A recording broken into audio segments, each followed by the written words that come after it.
एक समय की बात है, एक बौद्ध मठ में एक जैन गुरु रहते थे। एक दिन एक आदमी उनसे मिलने आया और बोला, गुरुजी, मेरा मन बहुत परेशान है। मेरे मन में हर वक्त कई विचार आते रहते हैं। कृपया मुझे मन के विचारों को कम करने का कोई मंत्र बताए। जैन मास्टर ने उसकी ओर देखा और कहा, मेरे दोस्त, तुम हर दिन ध्यान करना शुरू करो। मेडिटेशन करने से धीरे धीरे आपका मन शांत होने लगेगा। लेकिन उस आदमी ने कहा, श्रीमान, कृपया मुझे ध्यान करने के लिए ना कहें। मैं ध्यान नहीं कर सकता, क्योंकि जब मैं ध्यान करने की कोशिश करता हूं तो मेरे मन में और भी ज्यादा विचार आने लगते हैं और ज्यादातर विचार नकारात्मक होते हैं, जिससे मेरा मन और भी बेचैन हो जाता है। जैन गुरु ने कहा, चिंता मत करो बेटा।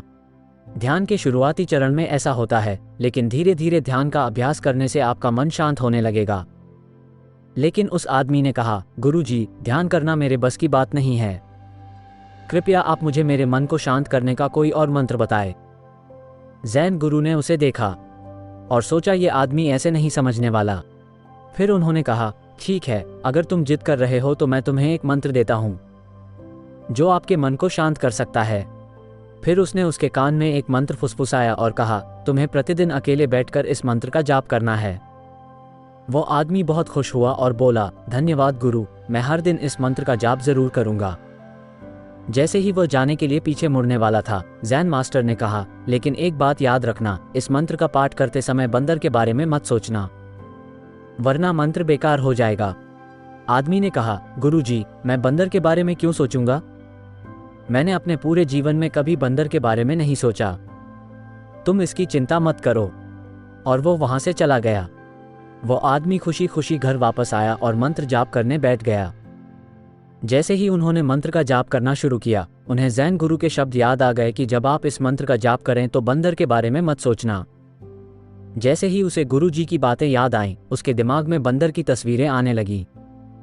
वो बंदर के विचारों को नज़रअंदाज करने की कोशिश करने लगा, लेकिन जितना अधिक वो बंदरों को नज़रअंदाज करने की कोशिश करता, उतने ही अधिक बंदर उसके दिमाग में आने लगते और कुछ समय बाद उसका दिमाग पूरी तरह से बंदरों से भर गया। बुद्धिमान जैन गुरु ने मुझे यह निर्देश क्यों दिया? अगर उन्हें पता था कि बंदर मुसीबत है तो उसे इसका जिक्र नहीं करना चाहिए था। मेरे दिमाग में कोई और जानवर नहीं आ रहा है, बस बंदर ही आ रहे हैं। आदमी ने स्नान किया, ताजे कपड़े पहने और मंत्र जाप करने के लिए फिर से एक कमरे में अकेले बैठ गया। जैसे ही उसने आंखें बंद की तो बंदर उसे नोच रहे थे। वो जहां भी देखता, वे उसके चारों ओर थे। रात होते होते उसे अपने परिवार के सदस्यों के चेहरे पर भी बंदर दिखाई देने लगे। आदमी पागल हो रहा था। वो जितना अधिक बंदरों को नजरअंदाज करने की कोशिश कर रहा था, उतने ही अधिक बंदर उसके दिमाग में आते जा रहे थे। सुबह तक वो लगभग पागल हो गया था। अगली सुबह वो दौड़कर जैन गुरु के पास गया और उन्हें सारी बात बताई और कहा, गुरुजी, आपने मुझे ये कैसा मंत्र दिया है? कल तक मैंने बंदर के बारे में कभी नहीं सोचा था और अब मेरा दिमाग पूरी तरह से बंदरों के विचारों से भर गया है और बंदर मुझे एक पल के लिए भी नहीं छोड़ रहे हैं। कृपया मेरी मदद करें और मेरे दिमाग को इन बंदरों से मुक्त करें। जैन मास्टर ने कहा, ठीक है, बस आराम करो और मंत्र पढ़ना बंद करो, कुछ मत करो। वो आदमी निश्चिंत होकर बैठ गया और मंत्र पढ़ना बंद कर दिया।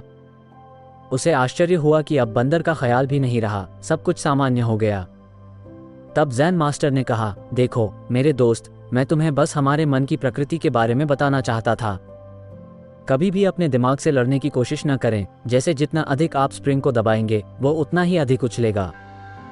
इसी तरह आप अपने मन को जितना दबाने की कोशिश करेंगे, वो उतना ही मजबूत होता जाएगा। शांत रहें, मन के विचारों को देखना शुरू करें और आप पाएंगे कि आपका मन धीरे धीरे अपने आप शांत हो जाएगा। और अपने मन पर नजर रखने के लिए आपको ध्यान करने की जरूरत है। अगर हम अपने जीवन में देखें तो पाएंगे कि हमारा मन एक बंदर की तरह है, जो हर समय बेमतलब इधर उधर उछल कूद करता रहता है। अगर आप रुकना चाहते हैं तो तुम ऐसा नहीं कर पाओगे। जैसे आप स्प्रिंग को जितना दबाने की कोशिश करेंगे, वो उतना ही उछलेगा। इसी प्रकार आप जितना अधिक अपने मन के विचारों को रोकने का प्रयास करेंगे, उतने ही अधिक वे विचार आपके मन में आएंगे। विशेषज्ञों का कहना है कि एक मानव मस्तिष्क एक दिन में 38,000 से 82,000 तक विचार उत्पन्न करता है। अगर आप इन विचारों को जबरदस्ती रोकने की कोशिश करेंगे तो आप इन्हें रोक नहीं पाएंगे। इसके बजाय इसे रोकने का प्रयास ही इसे ऊर्जा देता है। उससे बचने का प्रयास ही ध्यान बन जाता है। जब आप किसी चीज़ से बचना शुरू करते हैं तो आप उस पर बहुत अधिक ध्यान देने लगते हैं। इसलिए विचारों को रोकने की कोई ज़रूरत नहीं है। केवल एक चीज़ जो आपको करने की ज़रूरत है वह है अपने विचारों को अनासक्त रूप से देखना। आमतौर पर हम अपनी रोज़मर्रा की ज़िंदगी में अपने विचारों पर नज़र नहीं रख पाते हैं, लेकिन ध्यान में आप इसे आसानी से कर सकते हैं। इसलिए आपको अपने मन को साक्षी करने के लिए ध्यान का अभ्यास करने की आवश्यकता है। कुछ लोगों का अनुभव होता है कि जब वे ध्यान करना शुरू करते हैं तो उनके मन में अधिक विचार आने लगते हैं, लेकिन इसके पीछे का कारण ये है कि जब हम ध्यान करना शुरू करते हैं तो हमारे मन में छिपे पुराने संस्कार फूटने लगते हैं। ठीक वैसे ही जैसे अगर आप अपना घर साफ करते हैं तो सारा कचरा बाहर आ जाता है। इसी तरह जब आप ध्यान करना शुरू करते हैं तो मन का सारा कचरा बाहर निकलने लगता है और आपके मन में अधिक विचार आने लगेंगे, लेकिन आपको इसकी चिंता करने की ज़रूरत नहीं है और अपने विचारों को अनासक्त होकर देखते रहें और अपना ध्यान अभ्यास जारी रखें। धीरे धीरे जब मन का सारा कचरा बाहर निकल जाएगा तो मन अपने आप शांत होने लगेंगे और आप शांत हो जाएंगे। कम विचार और लंबे अभ्यास से आप निश्चित रूप से अपने मन पर नियंत्रण पा सकेंगे।